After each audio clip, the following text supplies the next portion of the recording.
च्यवनप्राश के बाद आज हम बात करने वाले हैं एक और रसायन की जिसका प्रयोग सर्दियों में ही किया जाता है, जिसका नाम है अश्वगंधा। अश्वगंधा या अश्वगंध, जिसके मूल से यानी कि जड़ से अश्व के समान गंध आती हो उसे ही कहा जाता है अश्वगंधा। उसके जड़ से, अश्वगंधा की जड़ से घोड़े की जैसी गंध आती है, या जिसको खाने से हम घोड़े की जैसे ताकतवर हो जाते हैं, घोड़े के समान हमारे अंदर ताकत आ जाती है, उसे भी अश्वगंधा ही कहा जा सकता है। तो दोनों ही तरह से आप समझ लीजिए, परंतु इसके मूल के कारण ही इसका नाम पड़ा है। इसके जड़ से घोड़े जैसी गंध आती है। अश्वगंधा किस प्रकार से यूज किया जाना चाहिए, किन किन के लिए सबसे अच्छा है, किन किन को इससे बच के रहना चाहिए, किस तरह से हम इसको कौन कौन से बीमारियों में प्रयोग कर सकते हैं, क्या क्या इसके नुस्खे हो सकते हैं, तो ये सभी जानकारी इस वीडियो में। तो आइए वीडियो को शुरू करते हैं।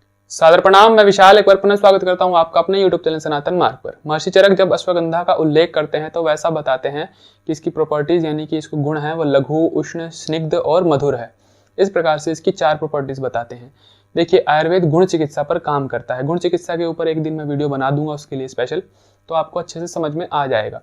फिर भी थोड़ा बहुत बता दें तो गुण चिकित्सा यानी कि जिस भी दोष को शरीर में कम करना है या जिस दोष की वृद्धि हो गई है उसको शमन करना है, उसको घटाना है, तो उस दोष के गुणों के यानी उस दोष की प्रॉपर्टीज के विपरीत प्रॉपर्टी वाले द्रव्यों का प्रयोग किया जाता है।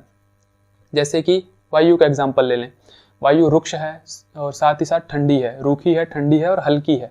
तो उसके अपोज में जिन द्रव्यों के अंदर, जिन मेडिसिन के अंदर उसकी अपोजिट प्रॉपर्टी होगी उसका प्रयोग किया जाएगा। जैसे हल्की है वायु, तो जिन द्रव्यों के अंदर भारी प्रॉपर्टी होगी, जो गुरु होंगे, नेचर में भारी होंगे, तो उनका प्रयोग किया जाएगा जिससे वायु शांत हो जाएगी। वायु ठंडी है तो जिनके अंदर उष्णता होगी, जिन मेडिसिन के अंदर उष्णता होगी उसका प्रयोग किया जाएगा तो वायु शांत हो जाएगी। फिर ऐसे ही रूखी है वायु, तो जिनके अंदर चिकनापन, स्निग्धता होगी तो उनको प्रयोग किया जाएगा तो वैसे भी वायु शांत हो जाती है। यानी कि वायु के प्रॉपर्टी के खिलाफ वाले प्रॉपर्टी जिसके अंदर होगी, जिस मेडिसिन के अंदर होगी, तो उनको प्रयोग करने से दोष शांत हो जाते हैं। ये तो एक वायु का एग्जाम्पल हुआ। ऐसे ही सभी दोषों को शांत करने के लिए इसे ही कहा जाता है गुण चिकित्सा। तो इसके जो गुण है बेसिकली 4 बताए गए हैं। यह लघु है, स्निग्ध है, मधुर है और साथ ही साथ उष्ण है, गर्म है। तो इसके जो बेसिक यानी कि मैक्सिमम 3 प्रॉपर्टी जो है 4 में से, वो वात का नाश करने वाली दिखाई पड़ती हैं। कौन कौन सी? उष्णता यानी गर्मी से वात का नाश होता है क्योंकि वात ठंडा होता है। और क्या क्या? स्निग्धता, स्निग्धता से भी वायु का नाश हो जाता है। और साथ ही साथ इसके अंदर मधुरता है, मीठापन है, तो मीठा स्वाद भी वात का नाश करने वाला होता है। तो इस तरह से इसकी जो मैक्सिमम प्रॉपर्टी है वात का नाश कर रही है। और बाकी बची 2 प्रॉपर्टी यानी मिक्स में ही, जो कि उष्णता और लघुता, गर्म और हल्कापन, ये कफ का नाश करने वाले भी होते हैं। गर्मी से कफ का नाश होता है, कफ भारी होता है तो हल्केपन से भी कफ का नाश होता है। तो इस तरह से ये 2 जो प्रॉपर्टीज हैं वो कफ का नाश कर रही हैं और 3 प्रॉपर्टीज जो हैं वह वायु का नाश करने वाली होती हैं। तो इस तरह से अश्वगंधा जो है वात नाशक और कफ नाशक कहलाता है। और ये पित्त का वर्धन करने वाला है, शरीर में पित्त की वृद्धि करने वाला है, हीट बढ़ाने वाला है, गर्मी के डिसऑर्डर आपके अंदर बढ़ा देगा। इसलिए इसको सावधानी पूर्वक प्रयोग करना चाहिए। तो अश्वगंधा किस जगह पर ज्यादा प्रयोग आ सकता है? वात नाशक है तो वायु वाले रोगों में। वायु के रोग कौन कौन से होते हैं, या वात प्रकृति वाले लोगों के लिए भी अच्छा हो सकता है। वायु का मतलब समझ लीजिए शरीर का कमजोर होना, दुबला पतला होना, धातुओं का क्षय होना, किसी कारण से वजन घट रहा है, किसी बीमारी के कारण से आपका वजन गिरता जा रहा है, इस प्रकार के रोगों में हो सकता है। या मन का अधिक चंचल होना, दिमाग इधर से उधर बराबर भागना, अधिक सोच विचार का करना, या थोड़े बहुत काम में आप अधिक थक जाते हैं। कई बार आपने देखा होगा कई लोग थोड़ा मोड़ा काम करते हैं पूरे दिन में और कहते हैं यार थकान बहुत ज्यादा हो गई, इतने ही काम में थक गए। तो इस तरह की समस्या वाले, क्योंकि वात जब बहुत ज्यादा होती है तो आपके शरीर को थोड़े बहुत बल में ही खत्म कर देती है, यानी कि थोड़े बहुत ताकत में ही थका देती है। तो इस तरह की समस्या वालों को, साथ ही साथ आप भय लगता है आपको, यानी बिना बात का भय होता है। जैसे रात में सो रहे हैं तो अरे सुबह उठेंगे कि नहीं, कहीं जा रहे हैं तो अरे पहुंचेंगे कि नहीं, क्या होगा क्या नहीं होगा, बिना बात का कुछ भी सोच सोच के आप डरते रहते हैं। या छोटे मोटे टारगेट्स को भी देख करके आप घबरा जाते हैं और समर्पण कर देते हैं कि नहीं ये तो मुझसे नहीं हो पाएगा, बड़ा कठिन लग रहा है। तो ये सभी वात के लक्षण होते हैं। और आगे बात करें तो वायु के लक्षणों में शरीर के अंदर दर्द होना। जो भी दर्द होता है, जहां कहीं भी दर्द होता है उसमें वात तो होता ही होता है। आयुर्वेद का ऐसा कहना है, वायु के बिना दर्द नहीं हो सकता है। तो शरीर में किसी प्रकार का आपको चोट लग गई हो, पुरानी चोट हो, सर्दियों के समय में क्या होता है कि पुरानी चोट के दर्द भी उभर जाते हैं। कोई एक्सीडेंटल चोट हो, नहीं तो गठिया का दर्द हो, जोड़ों का दर्द हो, किसी भी प्रकार का दर्द हो, गैसेस बहुत ज्यादा शरीर में बनना, वायु के कारण ही गैस बनती है। खाना खाते ही गैस बन जाना, या खाली पेट अधिक रह गए तो भी गैस हो जाती है। इस तरह की जो समस्या होती है उसके अंदर भी ये लाभ करता है। आपके हृदय को बहुत मजबूत बनाता है, आप किसी संकल्प को करने लायक बन सकें इसलिए आपके हृदय को पावर देता है। तो इस तरह की समस्या के अंदर ये कारगर रहता है। शरीर में दर्द को समाप्त करने के साथ साथ इसका हीट पोटेंसी का होना एक और कार्य करता है कि आपके शरीर से इन्फ्लेमेशन यानी सूजन को समाप्त करता है। किसी भी प्रकार की सूजन हो सकती है, आपको कोई चोट लगी हो तो उसमें सूजन हो जाए, या कहीं ऐसे ही सूज जाता है, कई बार क्या होता है किडनी के डिसऑर्डर्स के कारण पूरा शरीर भी सूज जाता है। किसी भी प्रकार की सूजन हो उसके अंदर अश्वगंधा कार्य करता है। एक्स्ट्रा क्लेद हो जाना बॉडी में, क्लेद यानी कि पानी भर जाना शरीर में, तो उस समय भी इसका उष्णता का गुण उस पानी को जला डालता है। तो इस तरह से ये सूजन में भी कार्य करता है।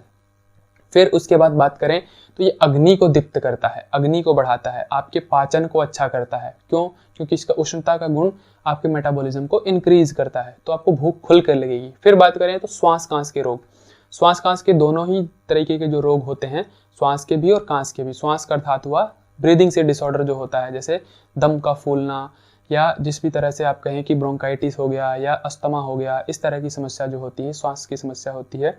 और कांस यानी कि खांसी इत्यादि का जो आना, तो ये दोनों ही समस्या जो होती है वात और कफ से होती है। जिसमें आपको बलगम आता हो तो भी अश्वगंधा ठीक है, या ड्राई खांसी हो, दोनों में ही अश्वगंधा ठीक है। ट्यूबरक्लोसिस हो, निमोनिया हो, ब्रोंकाइटिस हो, किसी भी तरह के लंग का इन्फेक्शन हो, फेफड़े का कमजोर हो जाना हो, दोनों ही समस्या में श्वास और कांस में कफ हो या ना हो, ड्राई हो, दोनों तरीके से अश्वगंधा कार्य करता है। फिर उसके बाद बात करें तो ये नींद आने की जैसी समस्या, जिसको नींद आने की समस्या होती है, प्रॉपर नींद नहीं आती है, नींद टूट टूट के आती है, जिसके कारण बहुत सी समस्या अदर हो सकती है, तो उसके अंदर भी अश्वगंधा कार्य करता है। अश्वगंधा का उसके अंदर सेवन आपको प्रॉपर नींद लाने में मदद करता है। आगे वो ऐसा कहते हैं कि ये सप्त धातु की पुष्टि करता है, यानी कि रस से लेकर शुक्र तक की ये वृद्धि करता है, उनको पुष्ट करता है, नरिशमेंट देता है। रस, रक्त, मांस, मेद, अस्थि, मज्जा, शुक्र, इस तरह से 7 धातुएं होती हैं हमारे शरीर में, इन सभी को ये बलवान बनाता है।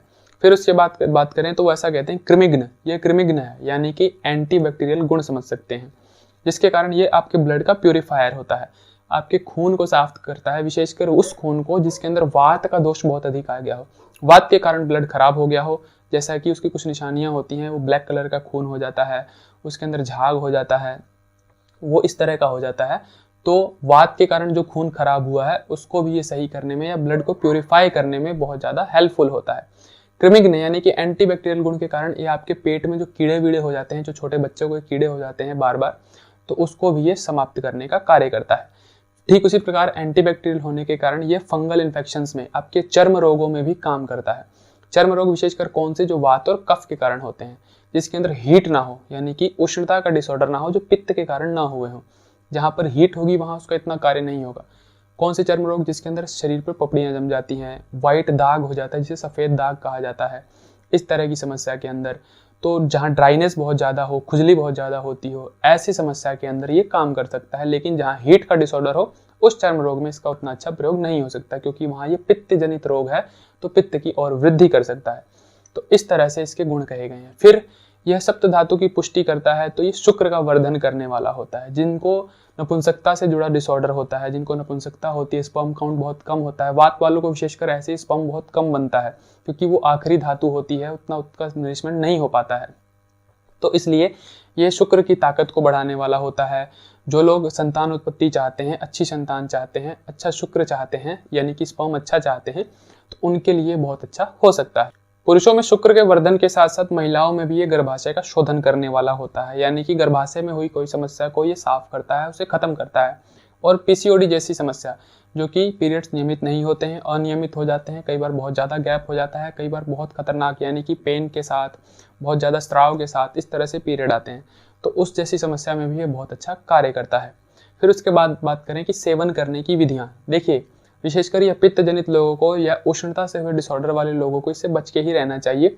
लेकिन कई ऐसे कुशल वैद्य होते हैं जो कि इसका भी प्रयोग करना सीख लेते हैं। कैसे?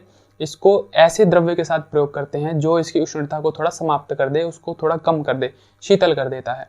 घृत इत्यादि के साथ प्रयोग कर लेते हैं, दूध इत्यादि के साथ प्रयोग कर लेते हैं, या कह लें कि गिलोय सत्य इत्यादि, जो कि इसे शीतल बना देती हैं, इसकी उष्णता को थोड़ा दबा देती हैं। क्यों? क्योंकि अश्वगंधा पावर देता है।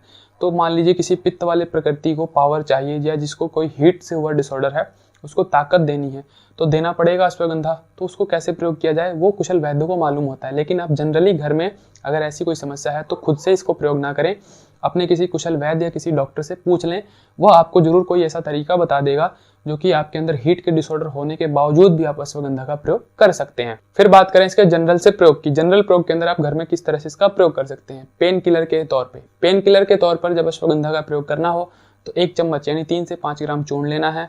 आपको उसको 1 चम्मच घी में अच्छे से फेंट लेना है, मिक्स कर लेना है। मिक्स कर लेने के बाद गुनगुने जल के साथ या दूध के साथ, दोनों ही तरीके से इसका सेवन किया जा सकता है। फिर बात कर लें कि यदि आपको कफ की जैसी समस्या है, यानी कि कफ निकलता है, बलगम निकलता है, ऐसी समस्या के अंदर सीधा ड्राई 3 से 5 ग्राम चूर्ण लेना है, 1 चम्मच ड्राई चूर्ण, और उसको फाँक के ऊपर से गुनगुना जल आपको पी लेना है। तो कफ को ये सुखाने का कार्य भी करता है। फिर उसके बाद बात करें कि आप वजन बढ़ाना चाहते हैं। वजन बढ़ाने के लिए बहुत ज़्यादा पावरफुल माना जाता है अश्वगंधा, क्योंकि सप्त धातु की वृद्धि करता है। तो वजन बढ़ाने के लिए इसका शीर पाक बनाया जाता है। शीर पाक अर्थात समझ लीजिए देसी भाषा में खीर बनाई जाती है।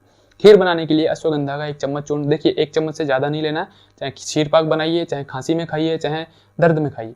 तो 1 चम्मच चूर्ण लेना है 3 से 5 ग्राम को, उसको फिर घी में मिलाना है। घी में मिलाने के बाद उसको फिर 1 कप दूध और 1 कप पानी दोनों को मिक्स कर लेना है और उसमें उबालना है, अच्छे से उसकी खीर बनानी है। जब वापस वो 1 कप रह जाए टोटल मिलके, यानी कि पानी पानी उड़ जाए, सिर्फ दूध और जो अश्वगंधा और घी बचे, उसको फिर आप अच्छे से निकाल लें। वो उसकी खीर बन गई।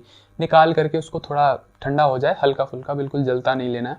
फिर उसके बाद उसका आप सेवन करें। तो ये हो गया शीर पाक। शीर पाक ये वजन बढ़ाने के लिए, शरीर में ताकत लाने के लिए, पुष्टि लाने के लिए, स्पर्म काउंट बढ़ाने के लिए, हर चीज़ में बहुत अच्छा होता है। यानी अश्वगंधा की खीर खानी है आपको। फिर श्वास रोगों में बात करें तो इसका क्वाथ यानी काढ़ा बनाया जाता है। उसके काढ़े को फिर उसमें घृत इत्यादि मिला करके, कुछ मीठा डाल सकें तो डालें, नहीं तो बिना मीठा डाले भी इसको सेवन किया जाता है। अश्वगंधा का 1 चम्मच का ही काढ़ा बनाना है, हर जगह 1 चम्मच से ज़्यादा प्रयोग नहीं करना है। 1 चम्मच का आप 1 कप पानी में या 1 गिलास पानी में 1/4 कर लें, डाल के उबाल लें। फिर उस काढ़े में कुछ घृत इत्यादि मिला लें, उसका सेवन करें तो श्वास रोगों में भी काफ़ी ज़्यादा लाभप्रद होता है। तो ये था एक अश्वगंधा के अनेक फायदे।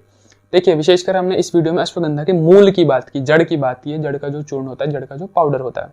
हमने उसके तने की या पत्तियों की बात नहीं की, उसका कुछ विशेष भी और भी फायदा हो सकता है, तो उसके बारे में हम किसी और वीडियो में बात कर लेंगे।